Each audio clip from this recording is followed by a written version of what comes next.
Hey, everybody, it's Matt. This is the 10-Minute Bible Hour podcast, and we are in the middle of a special week of the podcast here where we're looking at a passage from Matthew chapter 2 as we get ready for next week's launch of the new season, the new series on the book of Nehemiah.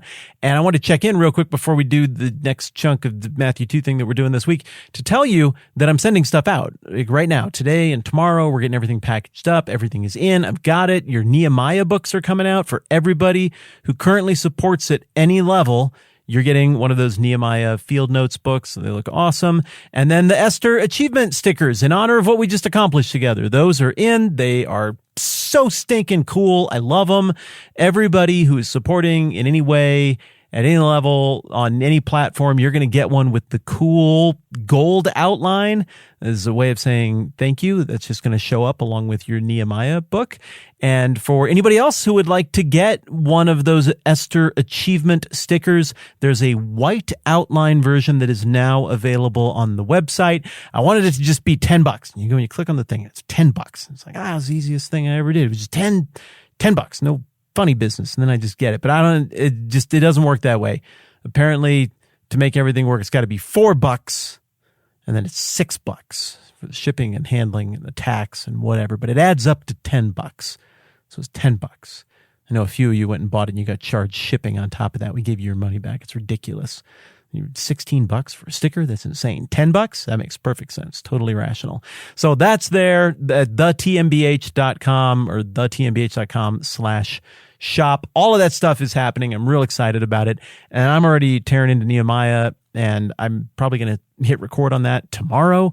And I'm super, super excited to get started on that new season. So that's everything. That was all my stuff. All right, Matthew chapter 2, picking it up where we left off. Here we go. After Jesus was born in Bethlehem in Judea during the time of King Herod, Magi from the east came to Jerusalem. All right, we've talked about King Herod.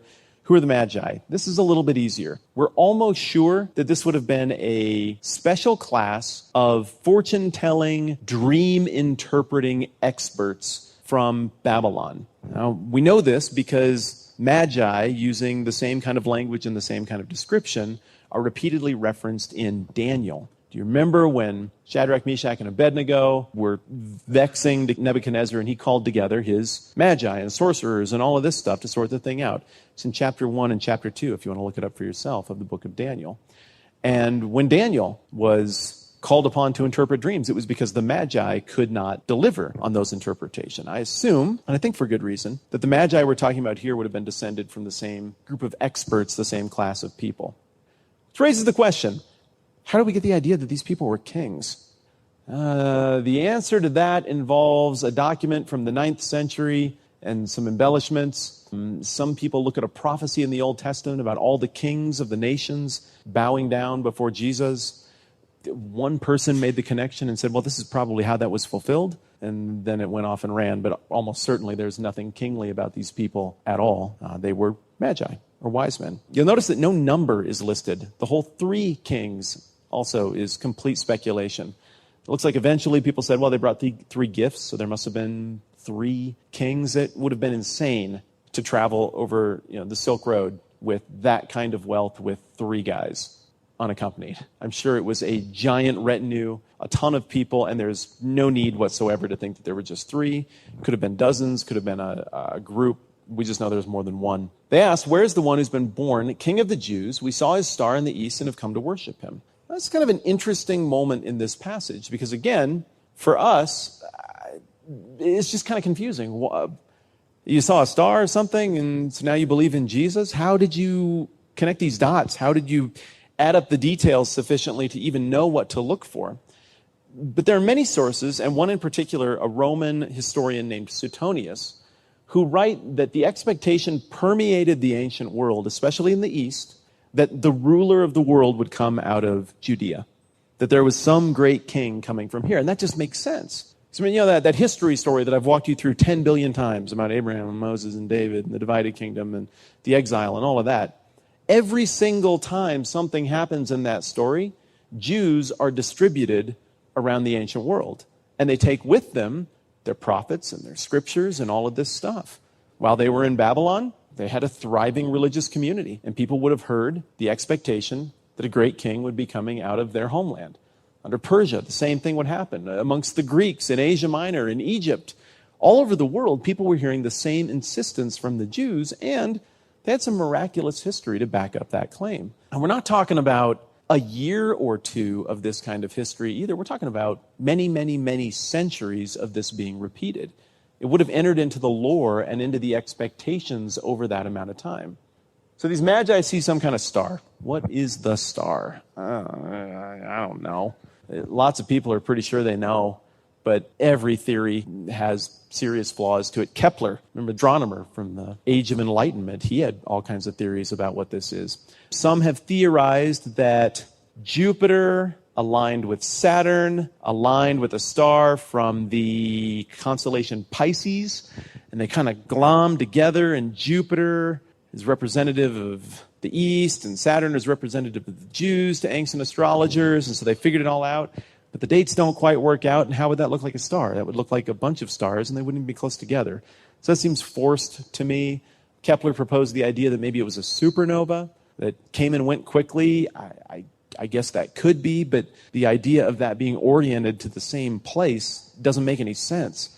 The bottom line is, we can try to come up with some kind of fun, hey, look at that, we came up with an astronomy solution to a supernatural question kind of answer, but I think it's going to be unsatisfying. The Bible says that what we're dealing with is a star that moved, that was supernaturally presented to these people to get them to another place, and that the star led them to a house. Is there any star that could lead you to somebody else's house? That's not how stars are. Just think about the relationship between us and heavenly bodies, that they're not good for as a Google Maps alternative.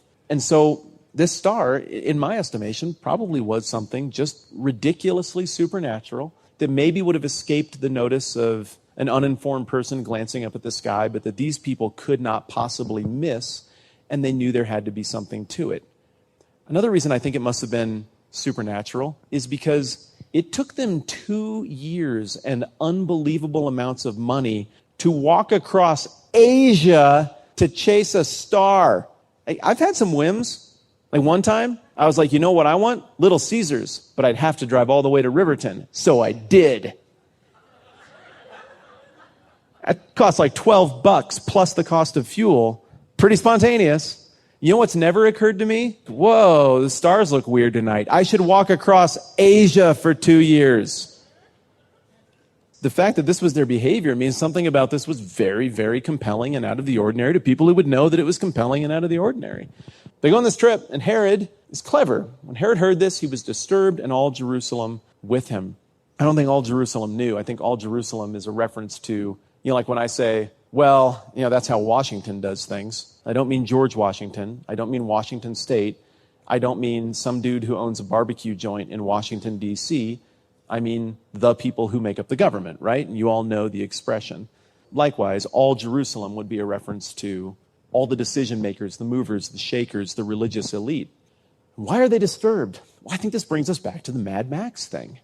They've got a racket going, and now you know the story of how this racket happened. It involved all kinds of manipulations and assassinations, and Julius Caesar factored in there somehow, and Mark Antony and Cleopatra, and wars and intrigue and murdering people's moms. And this was very, very, very difficult to build. It's an awful situation. And the place got conquered by the Greeks. It got conquered by some other Greeks. It got reconquered by some Jews. Then it got reconquered by the Romans. Everybody's killing everybody. Hey, these are difficult, bad times, but somebody's got to sit on the throne during difficult, bad times. Why not Herod? Why not the religious leadership? They found a way to parlay a disastrous moment in history into enormous power for themselves. And so Jerusalem, like Herod, would have been on high alert that something was going to bust up their racket.